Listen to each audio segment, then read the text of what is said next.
آج کا جو ٹاپک ہے وہ ہے 15ویں شعبان کی عبادات کا جائزہ۔ پچھلے جمعہ ہم نے 15ویں شعبان کی فضیلت کا جائزہ لینے کی کوشش کی اور ان تمام روایات کو دیکھنے کی کوشش کی جو روایات 15 شعبان کی فضیلت پر دلالت کر رہی ہیں، اور ہم نے یہ بھی جانا کہ اس تعلق سے جتنی بھی روایات آتی ہیں کوئی بھی روایت کلام سے خالی نہیں۔ محدثین کرام نے ان روایات پر ضعف کا حکم لگایا ہے، اور بعض روایات ان میں ایسے بھی ہیں جو موضوع اور من گڑھت ہیں، جو بعد کے لوگوں کے بنائے گئے ہیں۔ معزز سامعین کرام، آج اپنے عنوان پر آنے سے پہلے ایک روایت کا جائزہ انشاءاللہ العزیز لینے کی کوشش کریں گے، جو روایت 15ویں شعبان کی رات کی فضیلت پر دلالت کر رہی ہے، اور امام البانی رحمہ اللہ نے اس حدیث کو صحیح قرار دیا ہے۔ راوی حدیث حضرت ابو موسیٰ الاشعری رضی اللہ تعالیٰ عنہ ہیں۔ وہ روایت کرتے ہیں رسول اللہ صلی اللہ علیہ وسلم سے۔ رسول اللہ صلی اللہ علیہ وسلم نے فرمایا، ان اللہ لا یطلع فی لیلۃ النصف من شعبان فیغفر لجمیع خلقہ الا لمشرک او مشاہن، کہ اللہ تبارک و تعالی 15ویں شعبان کی رات میں مخلوق پر نظر رحمت ڈالتا ہے، اور مشرک اور کینہ پرور لوگوں کے علاوہ تمام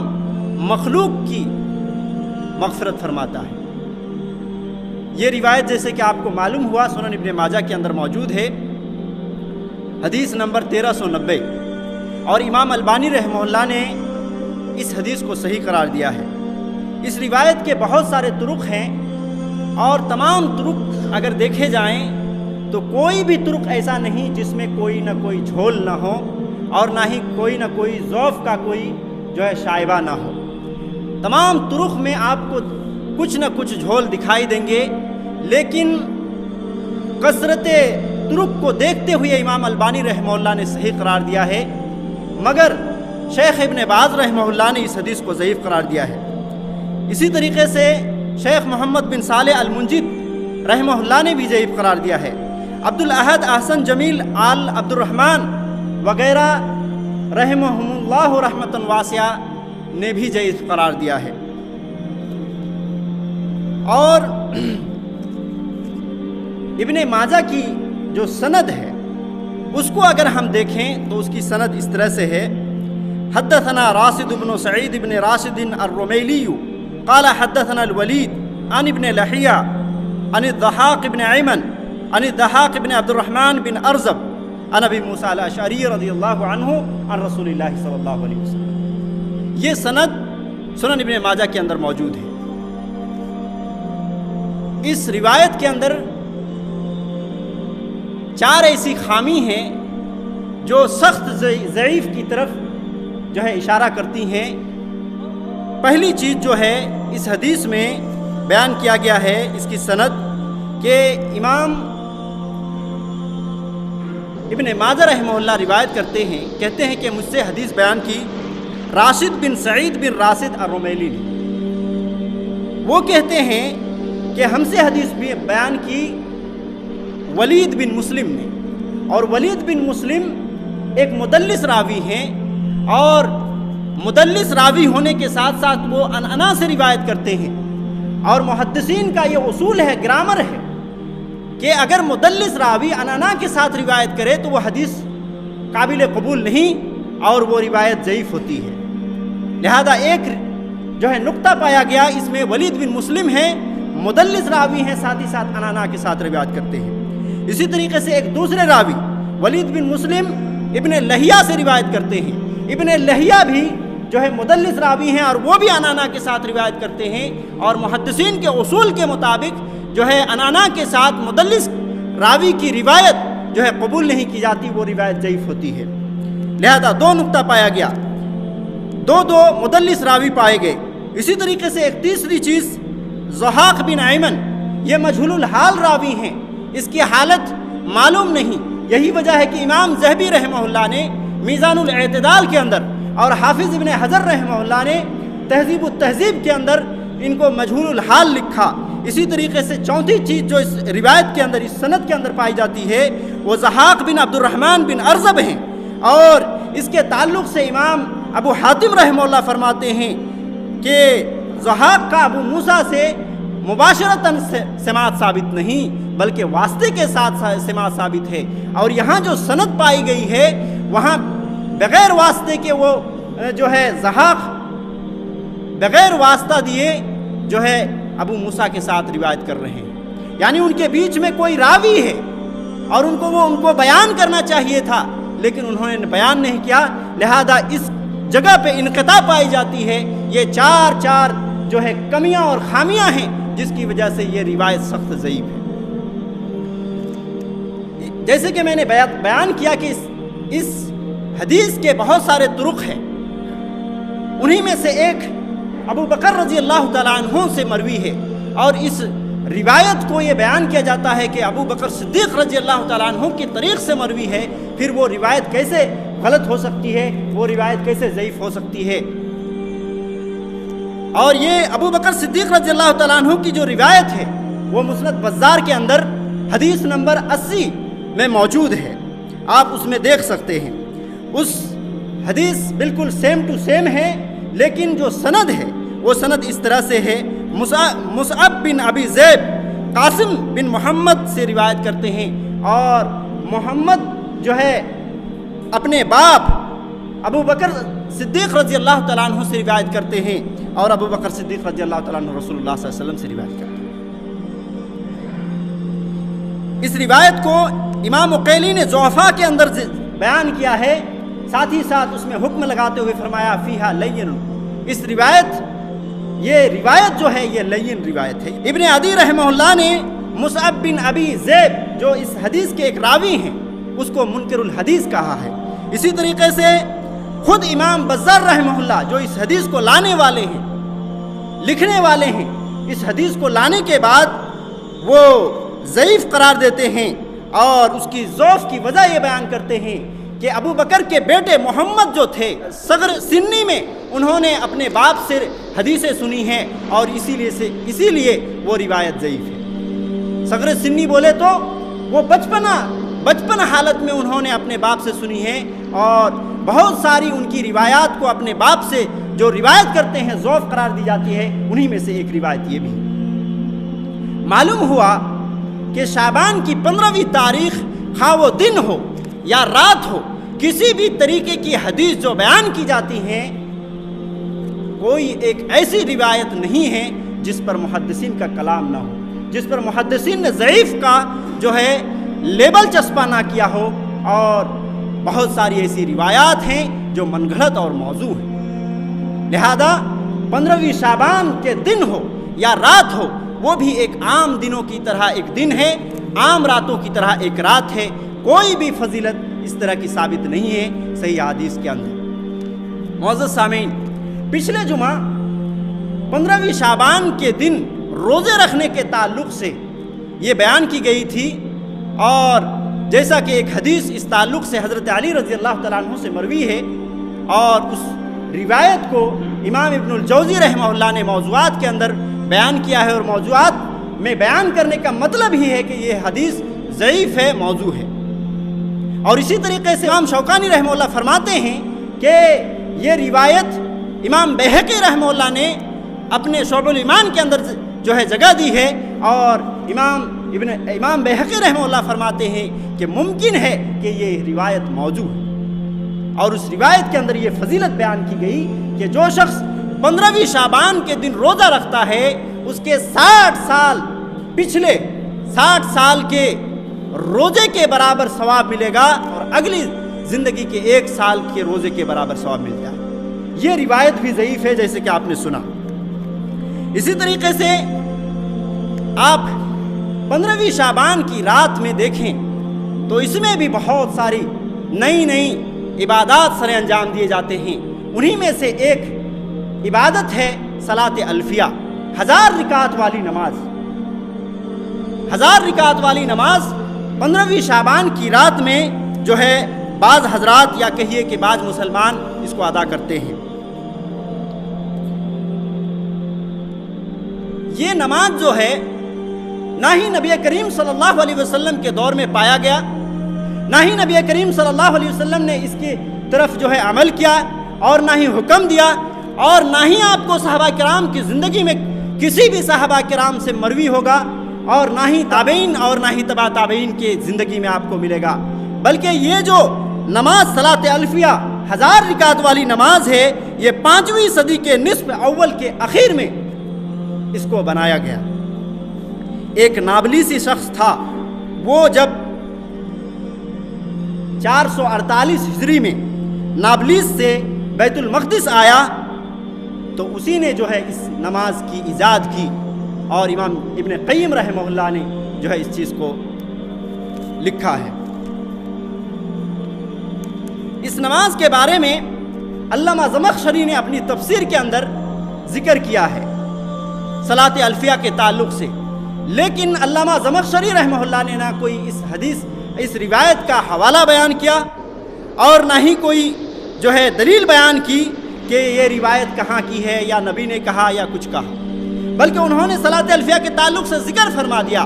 اور اسی سے جو ہے ان کے مقلدین نے اس نماز کو پڑھنا شروع کیا۔ نبی صلی اللہ علیہ وسلم کی زندگی کے 500 سال بعد ہی اس نماز کی ایجاد ہوئی۔ اب ایسی نماز جو نبی نے نہیں پڑھی، ایسی نماز جو صحابہ نے نہیں پڑھی، تابعین نے نہیں پڑھی، تبع تابعین نے نہیں پڑھی، وہ نماز کیسی نماز ہو سکتی ہے؟ ایسی ہی نماز کو ہم بدعت کہتے ہیں۔ جو نبی کریم صلی اللہ علیہ وسلم کے زمانے میں اس عبادت کو سر انجام نہیں دیا گیا، اور ایسی عبادت خود سے ہم بنا کر کے اس کو جو ہے نیکی سمجھ کر کے کریں گے، ایسے ہی کام کو ہم بدعت کہتے ہیں۔ اور نبی کریم صلی اللہ علیہ وسلم نے بدعت کے تعلق سے فرمایا کل بدعت ضلالہ، ہر بدعت جو ہے گمراہی ہے۔ اور سنن نسائی کی روایت ہے، اللہ کے رسول صلی اللہ علیہ وسلم فرماتے ہیں وفی روایت وکل ضلالۃ فی النار، اور ہر ضلالت جو ہے جہنم کی طرف لے جانے والی ہے۔ لہذا ہمیں اور آپ کو چاہیے کہ ہر اس کام سے بچیں جو جہنم کی طرف لے جانے والی ہے۔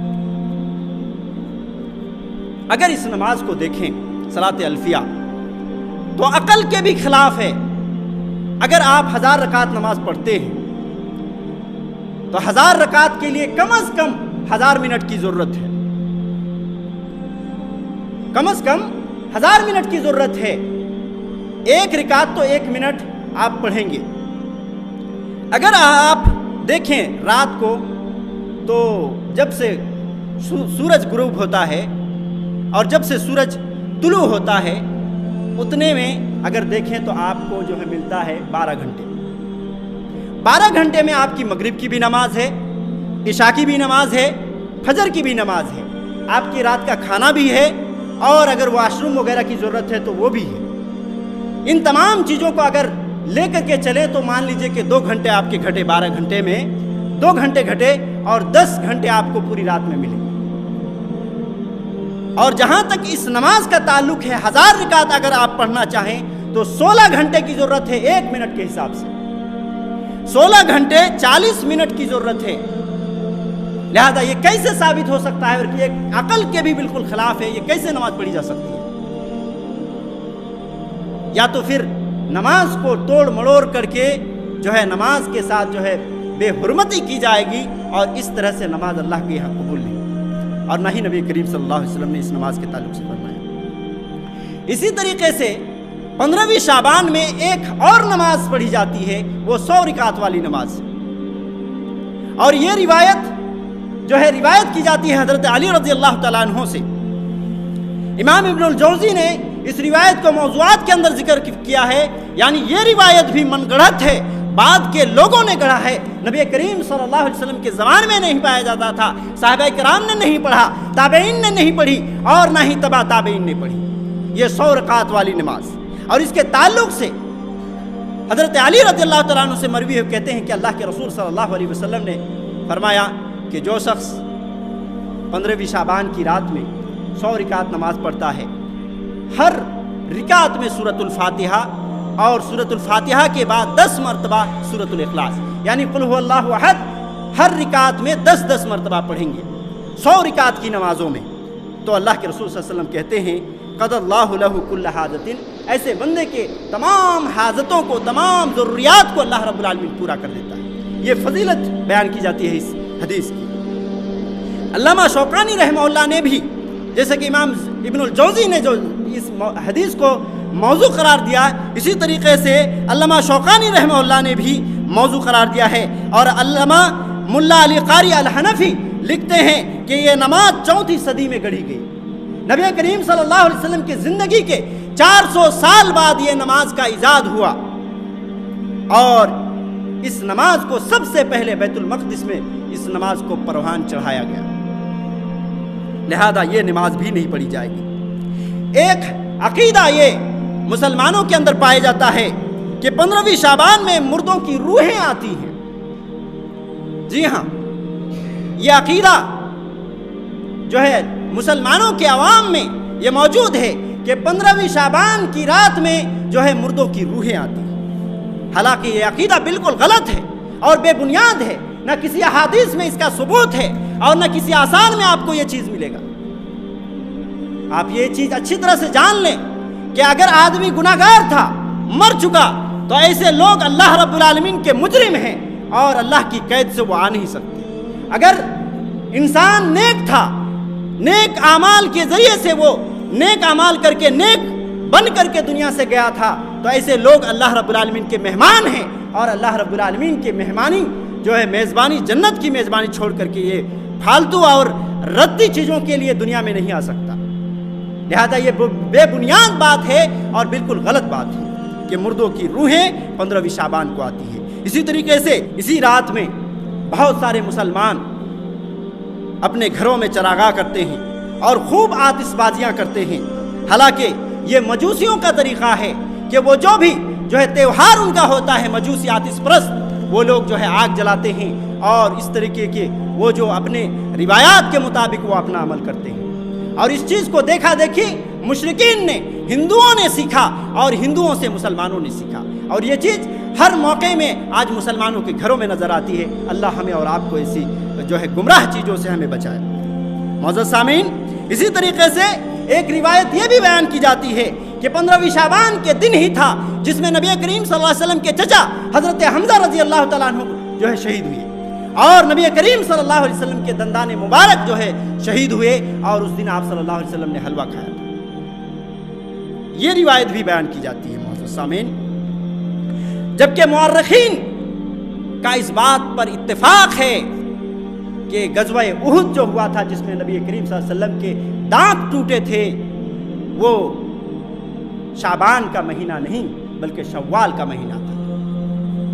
لہذا یہ کیسے ثابت ہو سکتا ہے کہ نبی کریم صلی اللہ علیہ وسلم کو 15ویں شعبان میں جو ہے دانت ٹوٹے اور حلوہ کھائے؟ اور کسی بھی حدیث کے اندر حلوہ کھانے کا ثبوت آپ کو نہیں ملے گا، کسی بھی صحیح حدیث کے اندر۔ جی ہاں میرے بھائیوں، جیسا کہ امام ابن تیمیہ رحمہ اللہ نے اس کی خوب وضاحت کی کہ کسی بھی احادیث کے اندر، احادیث صحیحہ میں آپ کو یہ نہیں ملے گا کہ نبی کریم صلی اللہ علیہ وسلم کا جب دانت ٹوٹا تو آپ نے حلوہ کھایا۔ لہذا ان تمام خرافات سے آپ بچیں۔ آپ اگر سچے مسلمان ہیں، آپ اگر سچے قرآن و حدیث کو مضبوطی سے پکڑ کر کے صراط مستقیم پر چلنا چاہتے ہیں، تو شعبان کی رات میں کوئی فضیلت نہیں، شعبان کے دن میں کوئی فضیلت نہیں۔ فضیلت صرف اتنی ہے کہ شعبان کے مہینے میں اللہ کے رسول صلی اللہ علیہ وسلم کثرت سے روزہ رکھتے تھے، آپ بھی کثرت سے روزہ رکھیں۔ نبی کریم صلی اللہ علیہ وسلم کے احکام کے مطابق نبی کریم صلی اللہ علیہ وسلم نے ہم تمام امتوں کو اس بات کا حکم دیا ہے کہ نصف اول میں آپ خوب روزہ رکھیں۔ آپ 6، 7، 8، 10، 15 تک آپ روزہ رکھیں، 15 کے بعد آپ روزہ نہ رکھیں۔ یہی فضیلت ہے کہ نبی کریم صلی اللہ علیہ وسلم اس مہینے میں کثرت کے ساتھ روزہ رکھتے تھے، اور اس کی وجہ بھی آپ صلی اللہ علیہ وسلم نے اس دنیا میں بدلا کر کے گئے کہ اسی مہینے میں 12 مہینوں کے اعمال جو ہے اللہ رب العالمین کی یہاں پیشگی ہوتی ہے، اور اللہ کے رسول صلی اللہ علیہ وسلم کہتے ہیں کہ مجھے پسند ہے کہ میری اعمال اس حالت میں اللہ رب العالمین کے یہاں اٹھائے جائیں کہ میں روزے دار سے رہوں۔ تو یہی فضیلت ہے شعبان کی۔ اس کے علاوہ جتنے ساری فضیلات جو ہے بیان کیے جاتے ہیں، تمام کی تمام فضیلت جو روایات ہیں یا تو ضعیف ہیں یا موضوع ہیں۔ اللہ رب العالمین موضوع اور جو ہے ضعیف روایات سے ہمیں بچ کر کے صحیح چیزوں پر عمل کرنے کی توفیق دے، صحیح چیز پر ہمیں ڈٹ کر جو ہے صراط مستقیم پر چلنے کی توفیق دے، جب تک زندہ رکھے، اسلام میں زندہ رکھے، اور جب ہمارا خاتمہ ہو تو جو ایمان کی حالت میں خاتمہ ہو۔ وصلی اللہ علی نبینا محمد وعلی آلہ وصحبہ اجمعین ومن تبعہم بإحسان الی یوم الدین۔